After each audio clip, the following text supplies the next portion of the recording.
Hello, Insiders. Well, we're officially into spooky season, so it's the perfect time to discuss The Harrowing. So I hope you all remember to bring an extra warm jacket, please help yourself to a rusk, and pay no attention to that noise you just heard from upstairs. Alright then, here we go. The Harrowing follows a teenage girl named Katie on a slightly unorthodox but well-paid babysitting gig. Only she's not looking after a baby, as she's been tasked to watch the home of Tabitha and Hector Moloch, inside Number 9's answer to the Addams family, while their disabled brother Andras rests upstairs. Katie and her friend Shell make the best of things amidst the creepy paintings and frozen cats, but something else feels off about the whole arrangement. And while they were told not to go upstairs, well, plans change, don't they? Plus, she's a babysitter in a horror story. What could possibly go wrong? The Harrowing gives us a fabulous gothic setting. I absolutely love what they've done with the place, along with some delightfully horrific residents. Unfortunately, we have no Steve Pemberton role this time around, but we do have Reese at his campy finest, reassuring Katie that, "I'm not a vampire." Kind of ironic if you've seen a certain episode at the end of a later season. Actually, this episode was where the whole trend of episode 6 being horror themed began, sometimes but not always with a supernatural twist. When you think about it, after this we got Seance Time, Private View, Tempting Fate, and that other one I just hinted towards. Kinda wish it kept going and that we got another horror episode instead of Last Night at the Proms, and I don't think I'm alone in that opinion. Anyway, Katie makes for a down-to-earth, relatable protagonist, and I have to say, gives what is one of my favourite deliveries of the words "fuck off" ever recorded. Shell was fun too, in many ways a great comic foil to Katie, and I'll admit that's not a million miles away from my own high school makeup look. Not that it's evolved much since. Incidentally, if anyone's seen those skeleton hand hair clips she's wearing out in the shops anywhere, then let me know in the comments. Asking for a friend.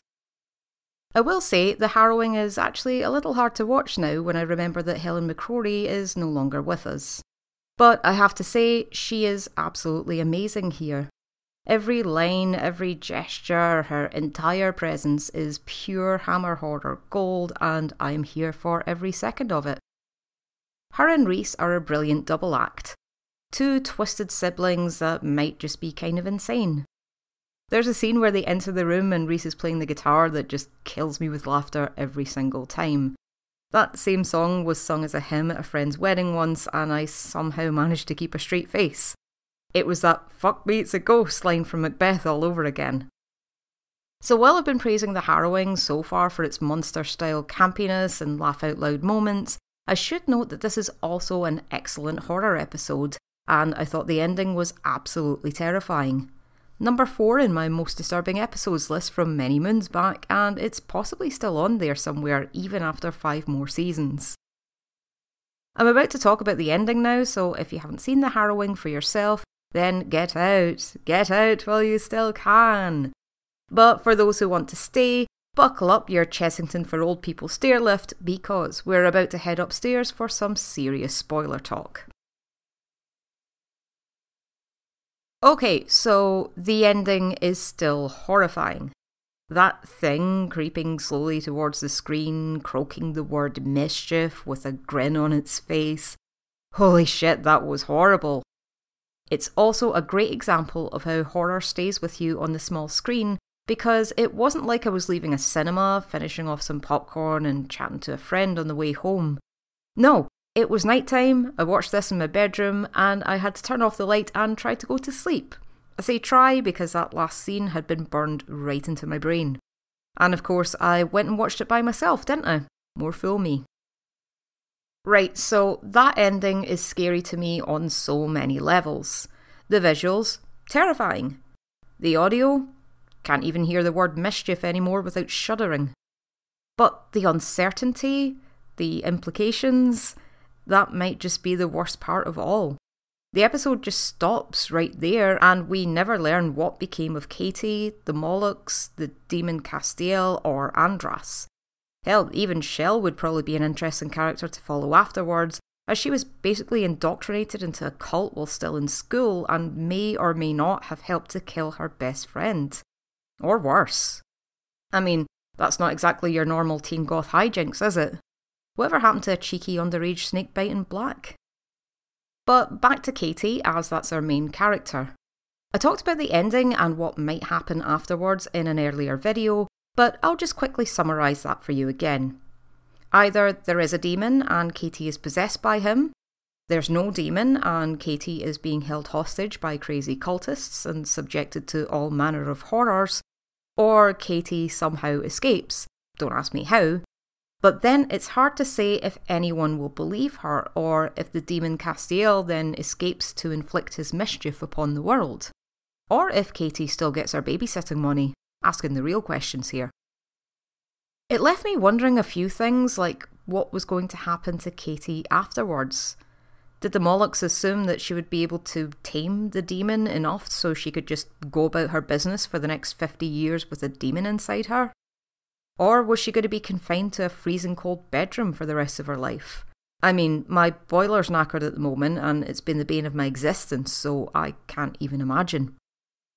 I think the biggest question for me was how many people were involved in this church and how realistically they expected to get away with kidnapping a teenager. Were other people in local authorities, police, school, council, prepared to fake her death or disappearance and cover up the truth? Were Katie's parents in on this? Because I'm assuming they knew where their daughter was going that night and would have expected her back at some point. And finally, how would that possession ritual have happened? We get a pretty horrendous line of like giving birth only the other way around, which frankly doesn't bear thinking about. Plus, the idea of having the possessed Andras anywhere near your person is just, don't know what kind of mischief you have in mind, pal, and frankly, I don't want to. So that was The Harrowing, and I'm curious what everyone else thought of the ending. What do you think happened next? And do you think this was even a good way to end the episode?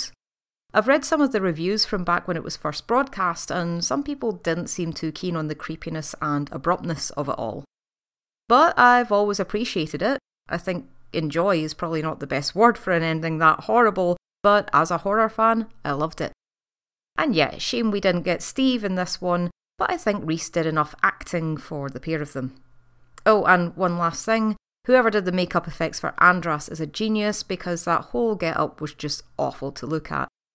Sean Buckley's performance deserves credit too, and I didn't realise until I checked IMDb that he passed away in 2016. Very sorry to hear that. So now we're on to our Patreon question, which this time comes from Street Cleaner. They've asked me, are there any episodes that you think could be turned into their own shows?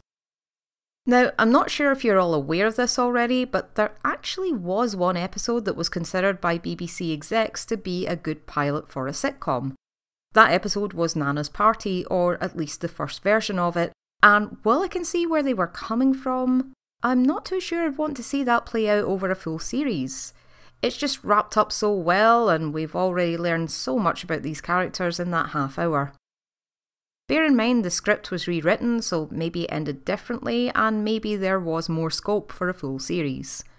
Having said that, I loved those characters, and I do love some dark comedy, so maybe there was something in that. Maybe things go on with the family breaking up and more horrible revelations coming out in the wash, and all the while Nana is just none the wiser and just keeps pottering on with a big smile on her face. As for other episodes, a lot of them wouldn't work as a series because one or more of the main cast ends up kind of dead by the end. But one I did imagine as a prequel series was Mother's Ruin, where we have a dark comedy about a Cockney gangster couple getting into all kinds of gruesome and horrible deeds. Reggie and Franny were a great pair, and I'd absolutely watch that. Other episodes that might not merit a series, but I did want to carry on with or revisit, were Love's Great Adventure. I just really liked that family dynamic and how natural they all were together.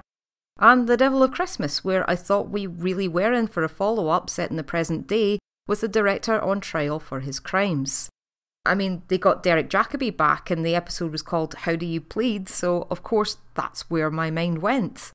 I love what we got, don't get me wrong, but I can't help but think of how great it would have been to carry on that story and get deeper into the mind of that sadistic director. I also managed to ruin someone's childhood the other day by informing him that that was the same actor who narrated In the Night Garden. So, apologies for that. Oh, and if you enjoyed Death Be Not Proud as much as I did, and you'd love to watch a show with more David and Maureen, definitely check out Psychoville. You won't be disappointed. Oh, and might be worth checking out the Halloween episode of that as well. Works well as a standalone and always fun at this time of year. So that was Series 1 of Inside Number 9. And yes, I'll be doing a series roundup video with episode rankings as per usual, but first I'm planning something a bit more horror, Halloween-y related, which should be ready, well, in time for that happening. Thanks as always to all of my wonderful patrons who've really helped this channel keep going over the past few months. If you'd like to join us over there, ask a question for a future video, or just see these videos a little bit earlier, I'll leave the link down below. No pressure of course, and you'll be doing plenty to support the channel by liking, sharing and subscribing. And commenting, because I do read them all. Okay, that's it for me. Bye for now. If I were a really horrible person, I'd leave this a few seconds and start whispering the word mischief, but I'm not going to do that. You're welcome.